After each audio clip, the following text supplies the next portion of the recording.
बढ़ गया है कि अगर मैं गायब हुआ, मुझे कोई नुकसान हुआ तो वही कर्नल साहब जिम्मेदार होंगे। एक DPO था चारसदा, हालात का फायदा उठाते हुए हमारे वर्करों से 6-7 करोड़ रुपए इनके हैं, उसको रोकने के लिए मैं उस पर फायर मारूं। शहीद हुए हमारे वर्कर कि घरों में अगर रात को डांटे बांध के या नकाब लगा के आप घुसेंगे तो इसके बाद इसका रिएक्शन रद्द-ए-अमल भी आ सकता है। मैं वकील हूँ, मुझे पता है, कानून मुझे हक देता है कि मेरे घर में घुसने वाले किसी शख्स को रात अंधेरे में, चाहे वो कोई क्यों ना हो, उसको रोकने के लिए मैं उस पर फायर मारूं।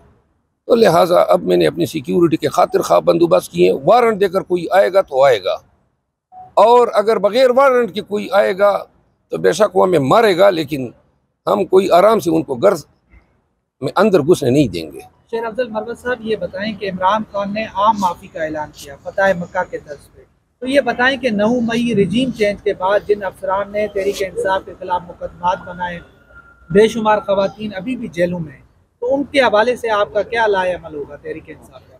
तहरीक इंसाफ जो है और बैशियत पाकिस्तानी और बैशियत एक मुसलमान के, हम किसी इंतकामी सियासत पे यकीनी नहीं रखते हैं। अगर पहले भी कोई इंतकामी सियासत हुई है तो मैं बैशियत वकील उसकी मैंने हमेशा मजम्मत की है। रूल ऑफ लॉ यही है कि अपने दौरे इक़्तिदार में अपने बदतरीन सियासी हरीफ के साथ आप कोई ज्यादती कर ही न सके। खान साहब बार बार इस चीज़ का इजहार कर चुके हैं। जिन हुकाम ने PTI के लोगों के साथ ज्यादतियाँ की, अपने इख्तियारात का नाजायज़ इस्तेमाल किया, कतई नज़र इसके कि इन्होंने किसके ख़िलाफ़ किया, असल अमर ये है कि इन्होंने ऐसा करके खुद निज़ाम की कारकर्दगी पे सवालिया निशान उठाया। ये एक दफ़ा कर सकते हैं तो दोबारा भी कर सकते हैं। बहुत सारे अफसरान ऐसे हैं जिन्होंने एक नहीं दर्जनों के हिसाब से नाजायज़ इक़दामात उठाए। तो लिहाजा निज़ाम और कानून ये तकाजा करता है कि जिन्होंने सियासी वजूहात की बिना पे अपने इख्तियारात का नाजायज़ इस्तेमाल किया है, वो लोग अपने आप को कानून के अंदर अपने आप को एक्सपोज कर चुके हैं। अगर कानून है तो कानून को अपना रास्ता लेना चाहिए। ये नहीं है कि ऐसी माफ़ी हो कि जी आपने जो किया, इन्होंने बड़े घिनौने, बड़े ही हीनियस जराइम का इर्तिकाब किया है, लोगों को कत्ल किया है, शहीद हुए हमारे वर्कर 9 मई को 25 वर्कर। ये नहीं हो सकता है कि जी वो उनका खून हम माफ़ करें, ना खुदा माफ़ करता है, ना उनके वरसा को ही आखें कि दियत की रकम लें। फिर लोगों के कारोबार तबाह किए हैं। एक DPO था चारसदा में मैं गया तो इसने इन हालात का फ़ायदा उठाते हुए हमारे वर्करों से 6-7 करोड़ रुपए इनके हैं। अब ये माफ़ी हो सकती है जब तक कि उस शख्स से ये रकम निकलवाई न जाए। तो लिहाजा जिन लोगों ने अब ये जो टिकट पास करने के चक्कर में पेशावर में रिटर्निंग अफसर ने एक अफगानी को 7 करोड़ लेके जितवा दिया। अब ये तो उनका भी बंदोबस्त नहीं है जिन्होंने ये कराया है। 3-4 लोग जो हैं सिर्फ पेशावर में पैसे दे के और उन्हें लेके उनको पास कराया है, और ये काम कराची में भी हुआ है। लिहाजा ये जराइम किस तरह काबिल माफ़ी हो सकते हैं?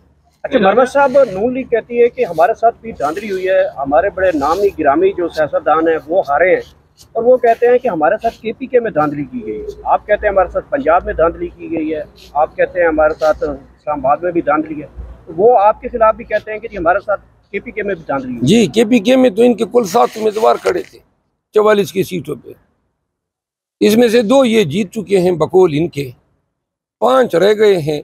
उसमें इनका एक उम्मीदवार मेरे हलके में था और उसने 43 वोट लिए हैं।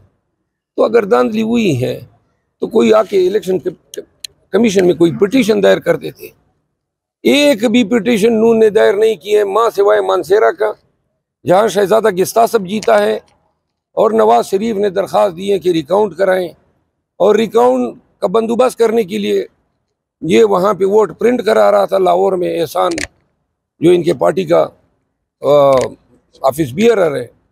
तो लिहाजा वही प्रिंटेड वोट जो है रिकाउंट से पहले तेलों में डालने थे और इसको जितवाने का प्रोग्राम था। मरियम नवाज ने पंजाब जो वज़ीर आला पंजाब हाउस है उसकी सफाइयाँ शुरू करवा दी हैं और कुर्सी पे बैठने के लिए बिल्कुल तैयार हो चुकी हैं। ब्यूरोक्रेसी अंडर काम कर रही है, और कहते हैं ब्यूरोक्रेसी के ऊपर जो भी तनकीद करेगा उसको कानून के कटहरे में हम लाएंगे। मरियम नवाज शरीफ, शहबाज शरीफ, ये अप्रैल 2022 के बाद से लेकर आज तक इन्हीं की हुक्मरानी है। ये मोहसिन नकवी, ये काकड़, ये शाहजी जो केपी में बैठा है, या जो जज साहब सिंध में बैठे, ये सारे तो सिर्फ और सिर्फ स्टूजीज है। ये तो इनके हरकारे हैं। इन्होंने इसी दौर में हमारे साथ इन्हीं निगरानों के ज़रिए यही मजालिम का सिलसिला जारी रखा है। मरियम नवाज अपनी सीट हार चुकी है सूबाई असम्बली की, नवाज शरीफ लाहौर की सीट हार चुका है। ये कहते हैं हमने हुकूमत करनी है। अब ज़बरदस्ती का तो कोई इलाज ही नहीं है। राजा रियाज साहब कह रहे हैं कि हम पीटीआई वोटर को सलाम भी करें तो आगे से जवाब नहीं देते, इस तरह की शांत नहीं करते। राजा रियाज वो मोटा सा अपोजिशन लीडर थे, जो लीडर, अच्छा वो जो लीडर थे अपोजिशन के, हाँ जी, अच्छा बहरहाल वो भी मेरे ख्याल में बढ़ गया है, हाँ हार गया ना, हाँ बहरहाल ऐसे लोगों के माथे पे जो है ना उनकी जिल्लत लिखी होती है। इसने हारना ही था, ये क्या अपोजिशन लीडर था और ये नून में शामिल हो गया। बहरहाल छोड़ें, ये अब गुमनामी। पीटीआई की हार के ऊपर नासिर मदनी जो है वो बड़े चुटकुले छोड़ा और बड़े मजाही अंदाज में तनकीद करता है, आप कुछ कहना चाहिए? कौन है नासिर मदनी? मस्जिद वाला, वो किस चीज के मस्जिद वाला? वो जो कहते हैं ये मिन मस्जिद, मौलवी साहब, मौलवी नासिर मदनी सर बड़ा मशहूर स्कॉलर है, बड़ा आलम दीन भी है। स्कॉलर है जी, वो कहता है मैं स्कॉलर हूँ, बड़ी वो महफिल है उसकी बड़ी फैन फॉलोइंग है सर। नहीं, वो हमारे खिलाफ बातें करता है। जी कहता है कैसी तब्दीली आई है, कैसा नून लीग ने दिया है, इस तरह की वर्डिंग यूज करते हैं। चलें इसको भी देख लेंगे, हजरत को जरा यूट्यूब पे जरा चेक कर लेते हैं कि क्या शख्सियत है, तो जवाब भी दाग देंगे।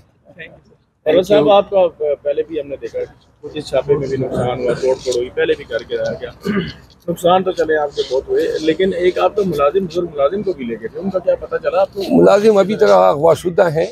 इस हवाले से थाना मारगला में मैंने अगवा की रिपोर्ट की है। घर में घुसने पे मैंने 3 लोगों पे दावेदारी की है, IG Islamabad, SP CTD, SSP CTD और SSP ऑपरेशन। इसके अलावा जो इनकी ईमा पे ये काम हुआ है उस शख्स का भी मुझे नाम का पता चल गया है। एक इंटेलिजेंस एजेंसी है और बेसिकली ऑपरेशन उनकी ईमा पे हुआ है, ये नई कूद आई है। और इस हवाले से मैं जो उनके वो काम है एक लेटर लिख रहा हूँ, उन शख्स का नाम भी मैं बता रहा हूँ, और मैंने अपने ख़ानदान में और ओवरसीज़ पाकिस्तानी के पास एक वीडियो बनाई है कि अगर मैं गायब हुआ, मुझे कोई नुकसान हुआ तो वही कर्नल साहब जिम्मेदार होंगे। शुक्रिया, थैंक यू।